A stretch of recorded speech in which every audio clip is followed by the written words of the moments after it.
Hello, gentlemen. I wanted to come back and give you a little bit of a defensive overview today. A couple weeks ago, we gave you an offensive overview. And as you know, we cannot get together and practice right now and go through any out-of-season work. So this is the part of the year where we would be starting to look at schematics and skills and pressing towards spring football. So anyway, wanted to give you a list of defensive beliefs. The first belief that we have is that we play defense for two reasons. The first reason is to regain possession. That happens two ways: turnover on downs, TODs, right, or caused turnovers. All right, so when we talk about that, turnover on down, all right, that doesn't necessarily mean we have to go for or have to make them go for and out. Right? If they get a first down and then another first down, then we have them, turn it over on downs before they score. That's fine.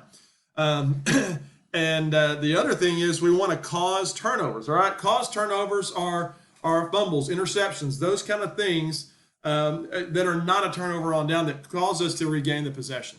All right, the second reason is to limit scoring. And I just want you to remember we talked about, not having to make somebody go for and out.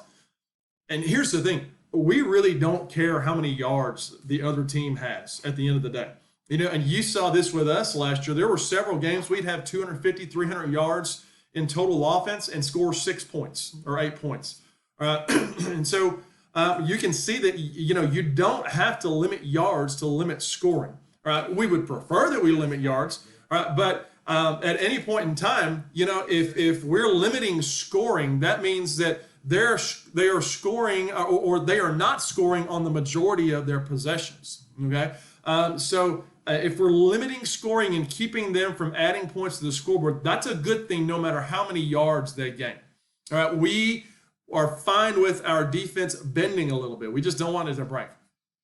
Now, the next thing on the list here is there is no substitute for effective tackling. That's a core belief of ours. We would see times last year we were actually in the right places at the right times, and we would make contact, but we would not bring somebody down.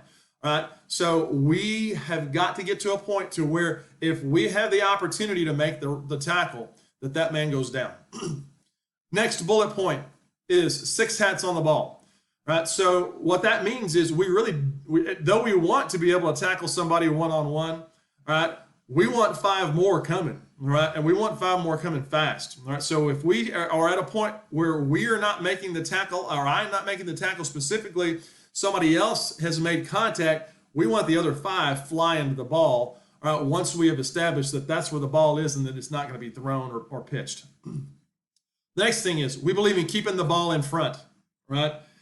Anytime the ball gets behind us, that is a bad thing. All right, we want to be able to see the ball because it's in front of us. We're not going to chase it from behind.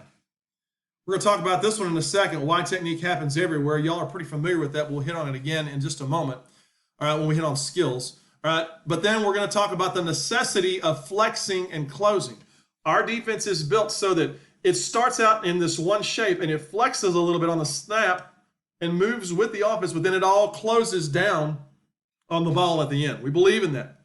We believe in diversifying the attack. So that means we're not going to send the same people at them the whole night, and we're not going to send the same number of people at them the whole night. We're going to diversify that. We also believe that 5 stops wins a game, or at least gives us an opportunity if our offense is scoring like it needs to be scoring. And gentlemen, I just want to tell you, offensively, we're planning on scoring quite a bit this year. All right, but if we get 5 stops, we feel like if our offense is doing what it needs to do, then that's going to win the game for us. All right, because we'll tell you this: if we cannot stop a team from or limit a team from scoring, all right, if we can't get 4 or 5 stops, we're either going to have to score on every possession, all right, or we're just not going to be able to. We're just not going to be able to win. And so we need to get 4 or 5 stops. And we need our offense popping every possession and putting us in a situation where we're able to score the majority of the time. All right, defensive skills list. Obviously, we talked about tackling. All right, we use a hawk tackle method. We use an eagle tackle method. All right, but both of those are viable methods. All right, but we want to be able to execute those well. All right, we've got to have good upper body strength so that we can wrap, all right, and that we can bring people down. All right, contain, the next skill, and this has got 3 sub skills in it that you're more familiar with those pieces of terminology, Y technique is one way that we could take. All right, this is primarily in the spread, but we know that this happens everywhere. All right, this happens with rushers going into the backfield. This happens when they, when they throw a short route and we've got a D-back and a linebacker coming up to play two-man coverage. Right, so all right, Y technique, remember, is anytime that we're going 2-on-1, we're trying to contain one man with two. We don't like one-on-one because one guy versus one guy with 40 yards of open field is bad news. All right. So we like 2-on-1, all right? We want to get ourselves in that situation where we've got two defenders containing one, wherever that is, all right? Happens everywhere. You see us use a contain method called triangle technique. This happens in spread and type. This is a three-man situation. Y technique is a two-man situation, all right? But triangle technique is a three-man. We still got our two rushers, all right? But we've also got someone who is kind of dropped back in the middle, all right? That's kind of our hit man. We want them to go to him. We're going to try to press that runner or that receiver once he's got the ball into that triangle, that top triangle man. All right, when we look at triangle, we've got inside triangle, outside triangle, and top triangle. All right, and then we've got a diamond technique. We kind of examined this at the end of the year last year where we were sending one hard and then we kind of dropped two and then we had another one back and we tried to get that runner into the middle of the diamond. We'll talk about that more. That was something we did late in the year we liked. You'll see more of that this year. The next skill is secondary Y technique. All right, and we kind of mentioned this already, but this is the type of Y technique we use when they've thrown the ball or when they have passed the line of scrimmage. All right, it is a defensive back, all right, that is working with a linebacker to Y technique, and they are playing 2-on-1. You can also do this with both linebackers. If they're going to dump it over the middle, both linebackers can step up and play secondary Y technique. So it's a Y technique that happens in the defensive secondary. All right, now, the next skill set that we're looking at is coverage. Right, and in our concept, we've got phone zone, or our base concepts are phone zone, monster, and cloud. Phone zone is a cover 2. All right, that means we're dropping 2 deep. We are going to take 2 linebackers and let them play flats. All right, monster is man. All right, so that's just man across. All right, cloud is a 3 deep, all right, zone in which we are dropping 3 deep and letting 1 play short zone and play flats, all right, while sending 2. Sometimes, if we want to gamble a little bit, we'll send 3 and still have 3 men dropping into cloud. That kind of puts our middle a little bit weak, but we diversify that. We want to be able to do all those things. The next skill set is backside pursuit, and we use this a lot when we're in the tight. This is a defensive lineman when flow is going away from him. All right, we want to get penetration, all right, through the gap, and then we want to chase on the backside about full back depth. We don't want to get any deeper than that with our backside pursuit. Okay. Now, fishy. This is something that we use with our defensive ends. This is also in the tight.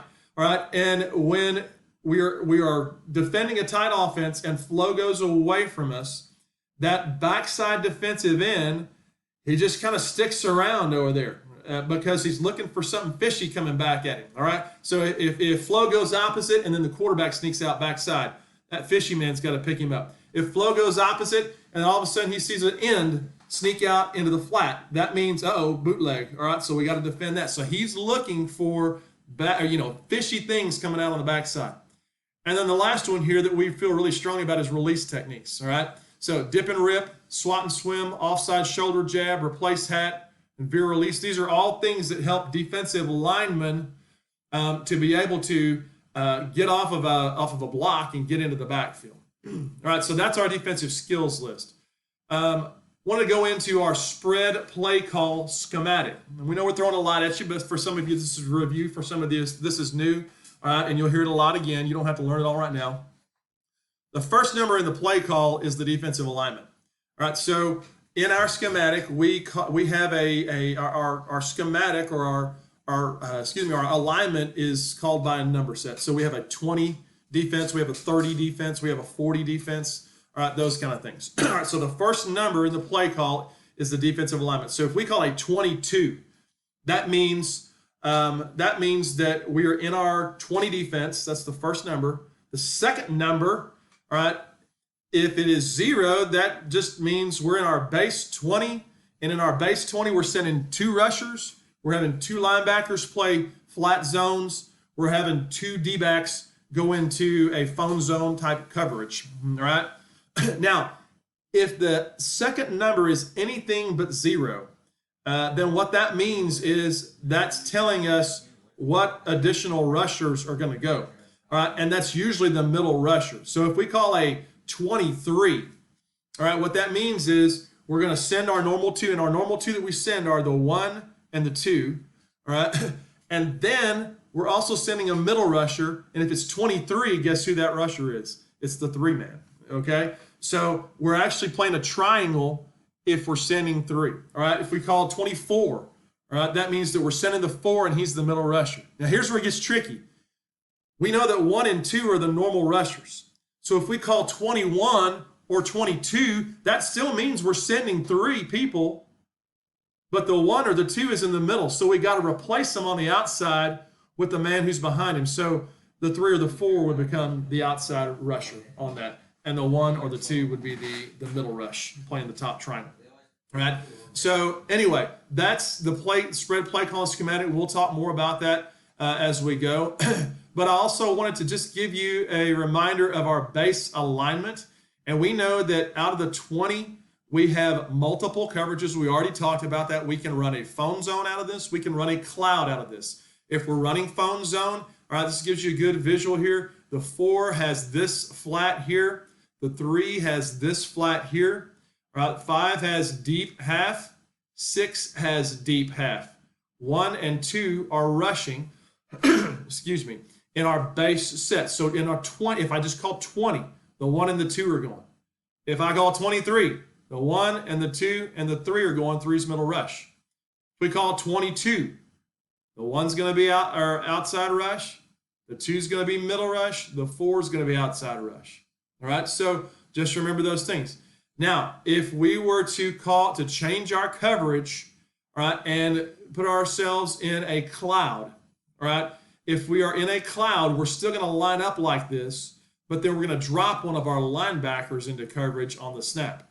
All right, so remember that if we're running a 20 cloud, this base default is a phone zone, all right, for coverage. But if we want to run a cloud, that means we're going to go cover 3, all right, and we're going to drop a backer into deep middle zone, all right, so that we are defending that zone as well. Now, we do have another defensive alignment where that backer just starts out, or that back here is a safety. And so, we can go ahead and send him back and let him play more of a free safety type. Out of this set, we're looking and saying, okay, well, this is a team who will run and who will throw. So we want to be able to defend both out of this set. So we wanted to give you a reminder of what that alignment looked like. All right, I know that's quite a bit of stuff to throw at you, but again, a lot of that is review. I wanted you to kind of just have those things to run through your heads and wrap your minds around. We'll talk some tight defense again at some other point in time. But anyway, hope you're doing well, gentlemen.